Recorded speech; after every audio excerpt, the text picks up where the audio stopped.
Huge turnout for Russian vaccines. Digicel owes state over $1 billion in fees. Multi-million-dollar robbery in quarantine. And government to save Exxon $1 billion by not collecting taxes.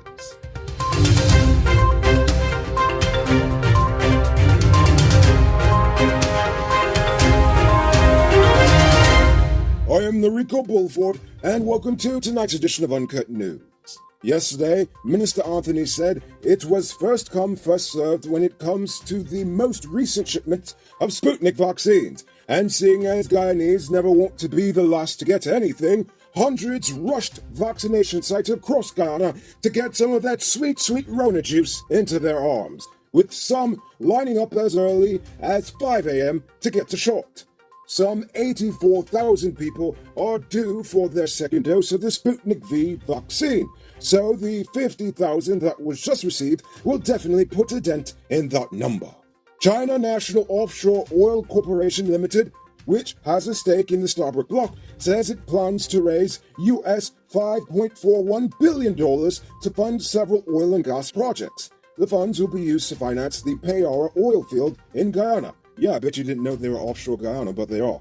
As well as Ling Shui 17-2 and oil field Lihua 11-141. Both are in the South China Sea. Today, Digicel announced a deal with French telecoms provider Orange to build a 2,000-kilometer submarine fiber optic cable that will link French Guiana, Suriname, Guyana, and Trinidad and provide service to the rapidly emerging oil and gas sector in the region. This will connect to Digicel's existing Southern Caribbean fiber network, which has approximately 3,000 kilometers of submarine cable connecting 20 islands in the Eastern Caribbean, running from Trinidad up to Puerto Rico with onward connectivity to Miami and on to New York. With cable installation beginning in mid-2023, the project is expected to complete in early 2024. Speaking of Digicel's multi-billion-dollar investments, they owe our government over $1 billion Guyana dollars in fees. This is after over 5 years of not paying their licensing fees, which, frankly, how did that even happen? I mean, we're talking about half a decade of multi-million-dollar tax dodging. That's amazing. The only thing that makes this worse is that court records from GT&T indicate that Digicel is also squatting on a broader spectrum than what it was authorized to use, meaning that not only are they stealing the nation's airwaves, but they are refusing to see anything wrong with what they're doing. Oh my, and all this time I thought GT&T was the real villain, when Digicel actually is. Are you one of the chosen few that benefits from duty-free? Good for you! Check out these amazing vehicles that just arrived at Best Buy Auto Sales. This 2016 Toyota Harrier Grand Sport Edition, this 2014 Range Rover Evoque, and this 2016 Lexus RX 200T are all on sale. They are all fully loaded and come with all modern features. Call or WhatsApp 662-0844 for more info, or visit their showrooms at Lot 171 Peter Road Street, Queenstown, or Lot 2 Lamar Street, and tell them the Rico sent you to get in on a sweet deal. Today, Jamaican national Sandra Russell was awarded $3.1 million Guyana dollars in damages after she sued the Guyanese government for false imprisonment and being subjected to inhumane treatment. She was hoping for a $70 million judgment. In November 2018, Russell had just completed a 3.5-month sentence for marijuana trafficking. But instead of being deported back to Jamaica, she was held in police custody for an additional 8 months without any additional charges. Eventually, she was released in July 2019. But the state had no plan in place to facilitate her deportation home, so she hired attorney Darren Wade and filed the lawsuit for wrongful imprisonment.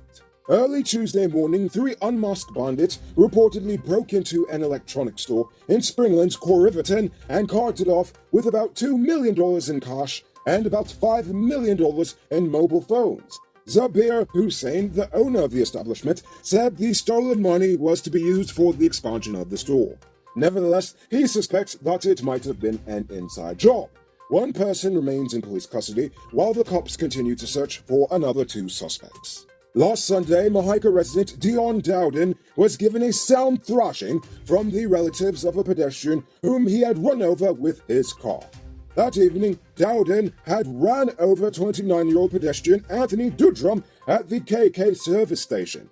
He was admitted to the hospital with a dislocated pelvic bone. According to police, Dudrum's family did not take kindly to the hit and run.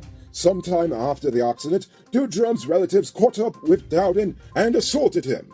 As a result, he too was admitted to the hospital, suffering from lacerations about his body.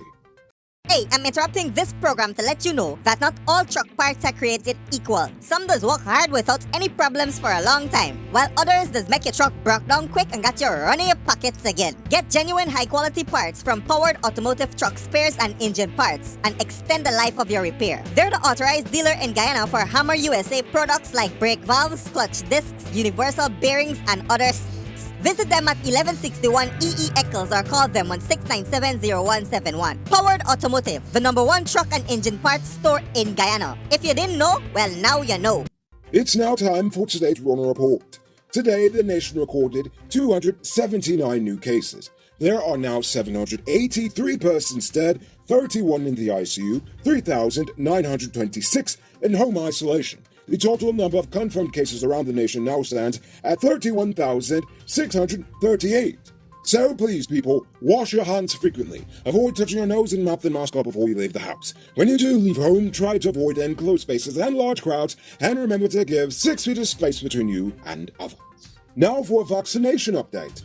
As of today, 357,208 adults received their first dose of a vaccine, which represents 69.6% of the adult population. 69. While 185,872, or 36.3%, have been fully immunized.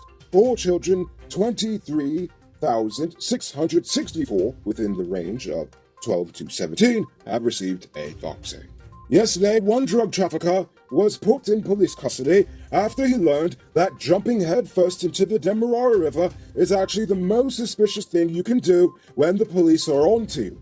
According to police, officers were on patrol on the Craig Public Road when they saw the 29-year-old suspect acting suspiciously. Before they could even approach him, the man reportedly ran away before jumping into the river. While pursuing him, the officers found a bag containing 176 grams of ganja. This bag was found about 1 foot away from where the man was hiding. And now for our stupid news of the day. You know what I think is stupid? Just how good a deal our nation's politicians gave Exxon. We already know that the government will be paying Exxon's taxes, but according to financial analyst Tom Sanzillo, by 2025, that savings for Exxon will equal US $1.7 billion, which is the equivalent of our entire 2021 national budget. Yes, the whole entire budget for our nation for this year. That will literally be that equivalent of what they will save in taxes.